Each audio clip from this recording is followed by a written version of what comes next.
Welcome back to Carlo Prusa MMA. I am Carlo Prusa, and I am with the winner from Gamebred FC Bareknuckle MMA 7, Mr. Junior Dos Santos, becoming the first ever Gamebred Bareknuckle MMA heavyweight champion.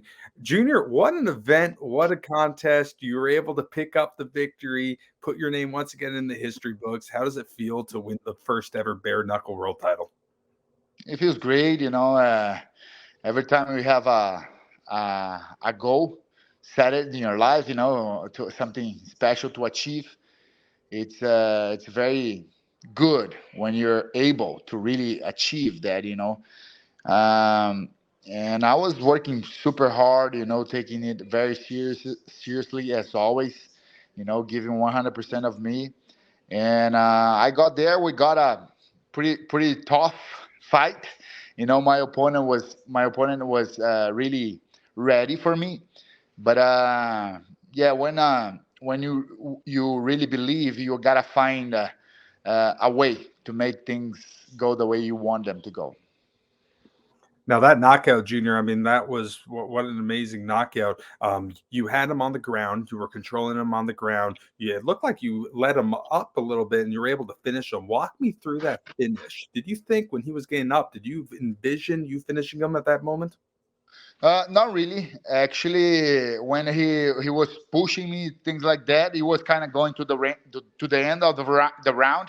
So I thought, it's gonna be good for him to stand up, so I can hit him hard here. Some good punches on him. And but it was even better because he was getting up, and he was putting both hands on the floor, and his face was all exposed. So if you see, I kind of jumped to it. I saw that. I wasn't expecting for that. And when I saw the opportunity, I kind of jumped to it, and to, threw a hard hook, and he connected good, and he went down. I just enjoyed the moment and finished the fight. That was that was amazing. Did you have a feeling when you landed that hook? Did you know that it was it? Uh, yeah, when I connected, I felt like he went bad, to the floor. I said, "Oh, he's not gonna, he's not coming back from this anymore," And then of course, it's MMA, and we gotta make sure, it's all done. So I went there and was kind of hitting him a few more times, just to the referee interfere as soon as it happened. I don't want to like. I think nobody wants to get hurt. I don't want to hurt nobody if it's not necessary as well. Now, earlier in that round, it looks like he was able to hit you a little bit. He hit you with a couple good hooks of his own. Did you feel like you were in any danger there? Hooks. That's something important actually. Good question, because a lot of people actually was telling me that the fight was super hard. He was connecting a lot of me. Look my face. He wasn't connecting. He was throwing, and he was moving forward. All the like strong forward, but he wasn't really connecting the punches. I was connecting. His face was getting heated. My face, whatever, wasn't really getting hit. The only hard one that was the one that broke my nose. The only one, the hardest one, and the one that makes this cut. Um, but all the other ones, he wasn't really hurting me, or really connecting very strong. So I was fine actually. People said, of course, because it was a lot of blood coming out of the nose. That's what I say about blood. Sometimes it's a lot of blood on the fight, but it doesn't mean that the fight is going very hard. Because the blood makes things a little more ugly. But in reality, I just had my nose broken. Did you have any challenges during the fight with the blood, being able to see? Did it impact your vision at all? That was something very important as well, because I believe 70 or 8% of a fight or any challenge is a mental game. You gotta really believe on things and things like that. So as soon as I got hit on the nose, I felt going to the side. It was all the way to the side, but I didn't feel any pain. So then I was trying to breathe. I couldn't breathe through the nose, and I thought, oh my gosh, I kind of desperate a little, But then I thought to myself, oh, that's fine. I can breathe through my mouth. That's what we do. Most time of the most part of the times whenever something like that happens, and that's all fine. And so I put my mind back in place, and I kept going, it was good. The only thing that was kind of bothering was the breathing, but I knew I could do it. Early on in the fight, it looked like Belcher, he was putting a very high pressure pace and he was coming at you very hard. Did you expect that going into it? No, that was a big surprise. That was the biggest surprise actually for me. I wasn't expecting him to be moving forward all the time like that, and throwing punches all the time. Like I said, he connects some good kicks as well, but nothing of that was really hurting me, connecting strong, on me. Um but he was that was something that surprised me a lot. Like I said, something good for him. He did. I think the idea was to not let the fight go too long. So he was rushing to get the opportunity to do whatever he wants to do. But because he was moving forward all the time as well. We were ending up like on the clinch all the time. So on the second round, for the after I think 5 or 6 times that we were in the clinch, then I said, oh, okay, so I'm gonna try to take down, because on the clinch all the time it's getting boring, yeah, And then on the cage I tried to take down. We worked, and I put some more pressure on him over there. Now, following the contest, were you able to talk to Jorge Masvidal at all? He'd give you any words after the fight?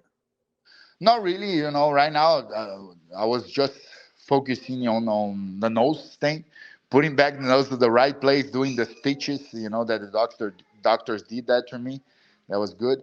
And right now, we didn't have any talking about anything. I'm just focusing on recovering my nose, which was kind of over here.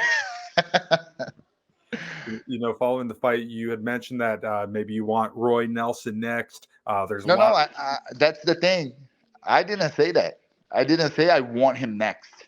And I went there to explain to Alan Belcher before when you guys saw me talking with him. I was saying that. I was saying, oh, look, in my interview, I'm gonna mention Ryan Nelson because I really believe he won. I wasn't asking to fight Ryan Nelson. I wasn't challenging him for anything. It doesn't even make sense. But what I was telling you was I'm gonna mention his name because you didn't win that fight. Ryan Nelson won. That's my opinion. Everything what I saw in the fight, Ryan Nelson won the fight, not you. So I should be fighting him tonight. I don't want to take anything away from you. I was telling him I don't want to take anything away from you, but I gotta mention that because that bothers me a lot. Like when I saw that thing, I'm not like I'm fine. You did a great job on our fight. We had a good fight. Not taking anything away from you, but I gotta mention that because Roy, in my opinion, my humble opinion, won that fight. And that was the case. I wasn't asking to fight Roy Nelson. It's not on me. I'm the champion right now. So whatever George and Dean, tell me to do or bring the next opponent to me, I'm fine with that. I wasn't asking for anything. It really looks like you're fighting in the prime of your career right now. I mean, you look amazing in the bare-knuckle MMA platform. How much fun are you having doing bare-knuckle fighting? It's like I said, it's kind of a perfect fit.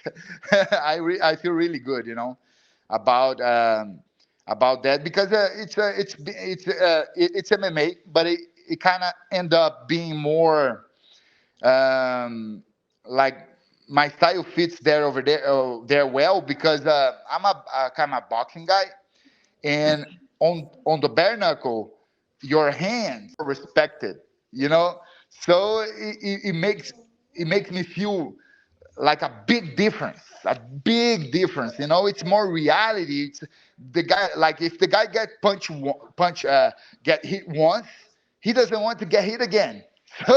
So it changed completely the game plan. You know, for the fight, and not only mine, but my opponents as well. So I feel really good about it. You know, it's kind of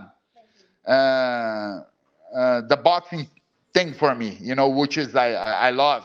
You kind of focus a little more on the punches. If someone were to tell you when you beat Cain Velasquez to win the UFC title that years and years later you will be the first ever bare knuckle MMA champion, would you laugh at them? Maybe yes. I wouldn't really. I would think maybe, no, we are not going back to that, you know, something like that.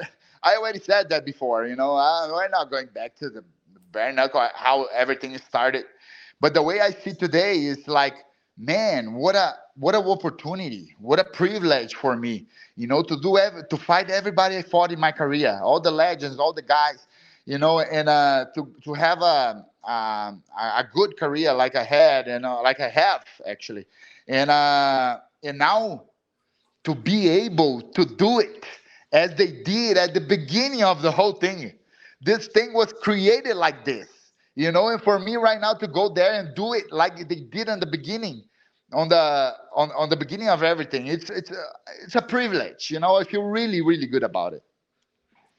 You know, a couple days ago after the fight, if anyone followed you on Instagram, they saw that you did a wonderful performance of the Stand By Me song. Great singing. Is that maybe in the future after some more big wins, maybe expect some more songs on Instagram? I'm gonna record some songs for you guys later. I'm a happy man, you know. Uh, and I'm singing all the time. Sometimes my wife complains with me, stop a little. And at the gym, if you go at the gym, probably you're gonna hear me singing something. You know, I love music things. I'm not a singer, of course not. I'm not, you know, and things like that. I mean, I love singing. I love having fun with the singing thing. You know, and it's just so good. You know, and makes bring us a good energy, good environment, relax us, or like make us more like up, like this, like more on the things, you know. Music is just amazing, and every time I have the opportunity, you know, I'm singing. Now we got to see your kids during fight week. Did they come in? Were they able to watch the fight? Yeah, they were there actually, but not the fights. You know, it's a little too much for them. But afterwards, I allowed them to. This was the first time I allowed them to watch my fight at home, not there, because there would be a little too much, you know. But at home, I allowed them to watch the fight, and they did. They really liked it, you know.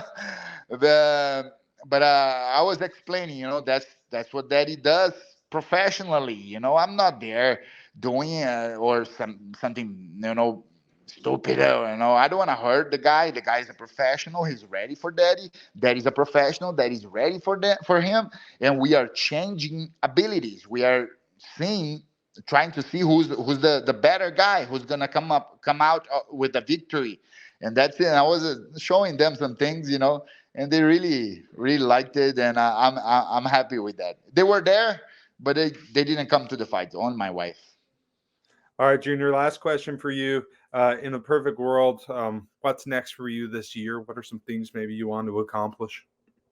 Well, I'm not sure. Let's wait to talk with Dean and George about the next step on the Gamebred Bare Knuckle. I'm really looking forward to my boxing debut. So we have some good conversations. Let's see if we can make something like that happen. You know, that would be amazing. and I really believe you guys would be even more impressed with these hands over here. Well, Junior, thank you so much for talking to me today. I appreciate it, and congratulations again for you, my man. Thank you, man. Take care, and let's go. That's Junior Dos Santos. I'm Carlo Prusa. Stick around.